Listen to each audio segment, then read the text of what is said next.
Good Morning Business, French Tech. 8h23 sur BFM Business et sur AMC Découverte. On va parler ce matin de thérapie miroir avec notre invité Nicolas Fournier. Bonjour, vous êtes cofondateur et président de Desynthé. Vous êtes une medtech qui propose des dispositifs médicaux qui vont être installés en Ukraine dans 45 hôpitaux. Votre spécialité, c'est la thérapie miroir. Ça a l'air hyper simple comme ça, mais vous travaillez auprès des personnes qui ont un membre fantôme, par exemple, pour les personnes qui ont été handicapées. La technique de l'effet miroir, c'est très simple. On fait croire au cerveau que le membre est toujours là. On dupe le cerveau. C'est très simple, mais ça fonctionne. Bonjour. Oui, effectivement. En fait, c'est une technique qui a été inventée aux États-Unis au milieu des années 90. Et en fait, pour quelqu'un qui est paralysé, qui est amputé, en fait, ce membre n'est plus présent, par exemple la jambe ou le bras. Et en fait, ça génère des douleurs. Le fait que le patient ait toujours eu dans cette image du corps un corps complet, mais qu'en fait, il ne voit plus cette jambe. Cette incohérence génère des douleurs, des étaux, des fourmillements qui sont très invalidantes. C'est vraiment une maladie mentale très, très forte, très lourde. Et en fait, on a découvert qu'en refaisant croire au cerveau que ce membre était encore présent, en fait, ça a diminué de manière drastique les douleurs. Donc nous, notre technologie avec Desynthé, c'est qu'on a repris ce principe qui était pratiqué historiquement avec un miroir, et en fait, on en a fait un dispositif technologique avec des systèmes de caméra et d'écran, où on vient capter des images, soit du membre qui est encore présent, pour un patient qui est amputé, ou alors si c'est un patient biamputé, en fait, on va prendre les images d'un membre de quelqu'un d'autre, et on va venir les projeter par-dessus ce membre amputé. Le patient va vraiment avoir l'impression, l'illusion qu'il a encore son membre, que ce membre bouge. Et simplement, en fait, en restimulant le cerveau comme ça, on stimule la plasticité du cerveau. Et petit à petit, même assez rapidement, les douleurs vont... c'est incroyable. Mais c'est hyper contre-intuitif parce qu'on pourrait se dire, justement, en montrant une image du membre manquant à la personne... Du coup, ça s'arrange pas. Bah oui, c'est ça, le travail de deuil, entre guillemets, va pas se faire. Et du coup, je vais encore avoir mal une fois que l'écran sera éteint, d'une certaine manière.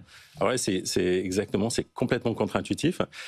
C'était ce principe, justement, qui a été inventé aux États-Unis. Et je ne vous cache pas qu'il y a quand même effectivement tout un accompagnement psychologique à faire avec ces patients pour leur expliquer le principe, pour leur expliquer les bénéfices, mais fondamentalement, ça marche. En fait, c'est aussi utilisé notamment pour la prise en charge de la motricité, de la récupération motrice après un AVC, pour quelqu'un qui est paralysé. Et en fait, on a découvert derrière tout ça que pour le cerveau, quand je visualise quelqu'un qui manipule un objet, je vois que vous avez un stylo à la main, si je vous regarde manipuler votre stylo, en fait, moi, en tant que sujet sain, mon cerveau va automatiquement simuler les mêmes gestes que vous êtes en train de faire. Ah. Donc mon cerveau va s'activer ne serait-ce qu'en visualisant quelqu'un qui est en train de produire ce même mouvement.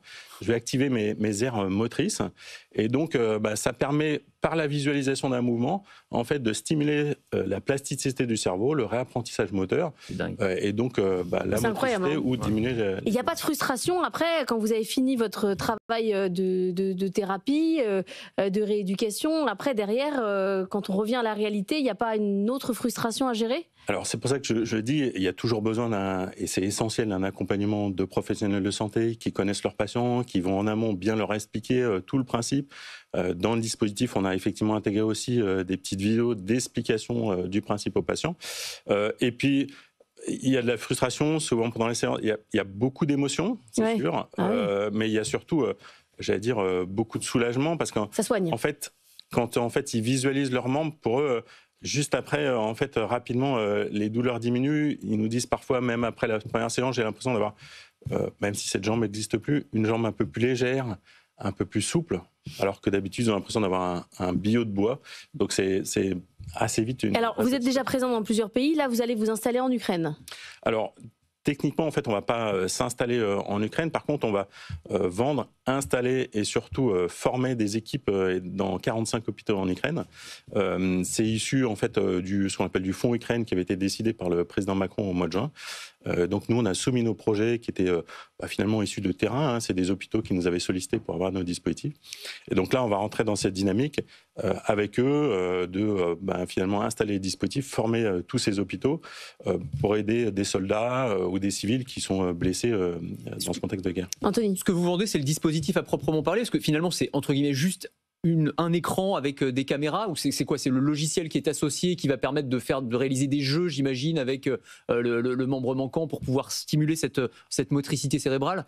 Alors, il y a toute la mécanique effectivement physique du dispositif, hein, avec ce système de caméra et d'écran qui permet de créer cette illusion parfaite où le patient a vraiment, dans cet alignement de la jambe, complètement l'impression que c'est sa jambe qui fonctionne ou son bras.